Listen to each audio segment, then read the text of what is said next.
എസ്.കെ. പൊറ്റക്കാടിൻ്റെ the gift എന്ന പാഠമാണ് നമ്മൾ നോക്കിക്കൊണ്ടിരുന്നത്. അതിലെ അടുത്ത ഭാഗം, I peeped in through the door that was ajar. ഞാൻ അവിടെ ഉണ്ടായിരുന്ന വാതിലിലൂടെ ഞാൻ എത്തി നോക്കി അല്ലെങ്കിൽ ഒളിഞ്ഞു നോക്കി. The calm and the spread out setting of the cemetery attracted me. ആ സെമിത്തേരിയുടെ ശാന്തവും അതേ മുന്നിൽ നിവർന്നു കിടക്കുന്നതുമായ ആ ഒരു ക്രമീകരണം എന്നെ ആകർഷിച്ചു. It seemed as if the cemetery was the bridal room of death. ഇങ്ങനെ തോന്നപ്പെട്ടു. സീംഡ് എന്ന് വെച്ച് കഴിഞ്ഞാൽ തോന്നപ്പെട്ടു, കാണപ്പെട്ടു. ഇതിനു മുൻപ് ഈ വാക്ക് കുറെ തവണ വന്നിട്ടുണ്ട് ഈ പാഠത്തിൽ. It seemed Asif. ആസിഫ് എന്താ ആസിഫിന്റെ അർത്ഥം? എന്നതുപോലെ. എങ്ങനെ എന്നതുപോലെ? The cemetery was the bridal room of death. മരണത്തിന്റെ വിവാഹ മുറി അല്ലെങ്കിൽ ബ്രൈഡൽ റൂം എന്നതുപോലെ. നമ്മൾ മണിയറ എന്നൊക്കെ പറയില്ലേ, മണിയറ പോലെ കാണപ്പെട്ടു. Carrying the bouquet. ക്യാരിയിങ് വഹിച്ചുകൊണ്ട്. ക്യാരിയിങ് ദ ബൊക്കെ, ആ പൂച്ചെണ്ട് കയ്യിലുണ്ട്. That I had bought. Buy വാങ്ങിക്കുക. BUY ബൈ വാങ്ങിക്കുക.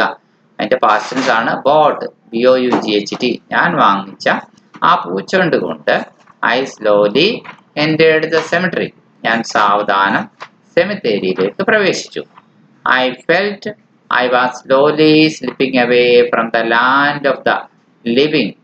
ജീവിക്കുന്നവരുടെ ലോകത്ത് നിന്ന് സാവധാനത്തിൽ ഞാൻ തെന്നിപ്പോവുകയാണോ എന്ന് എനിക്ക് തോന്നി. As I stepped into the fort. ആ കോട്ടയ്ക്കുള്ളിൽ കടന്നതോടെ, ചുവടുവെച്ചതോടെ.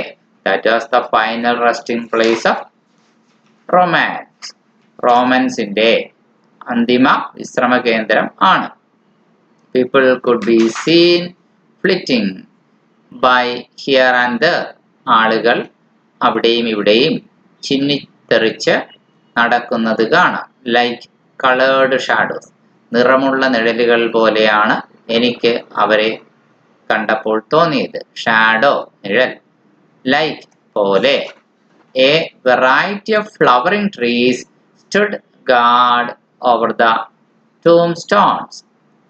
പല ഇനങ്ങളിലുള്ള, വെറൈറ്റി ഇനം, വിവിധ ഇനങ്ങളിലുള്ള, വൈവിധ്യമാർന്ന ഇനങ്ങളിലുള്ള ഫ്ലവറിംഗ് ട്രീസ്, പൂമരങ്ങൾ. ഫ്ലവറിംഗ് ട്രീസ്, പൂക്കൾ ഉണ്ടാകുന്ന മരങ്ങൾ. സ്റ്റുഡ് നിന്നു.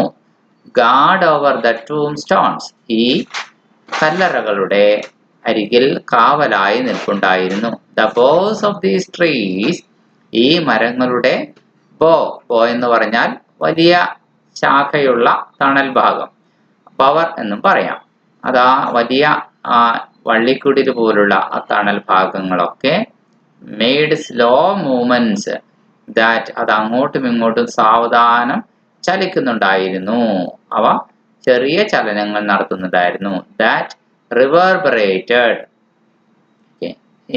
എന്തായാലും അവിടെ ഒരു ചെറിയ ചലനമുണ്ടായതുപോലെയാണ് എനിക്ക് അനുഭവപ്പെട്ടത്.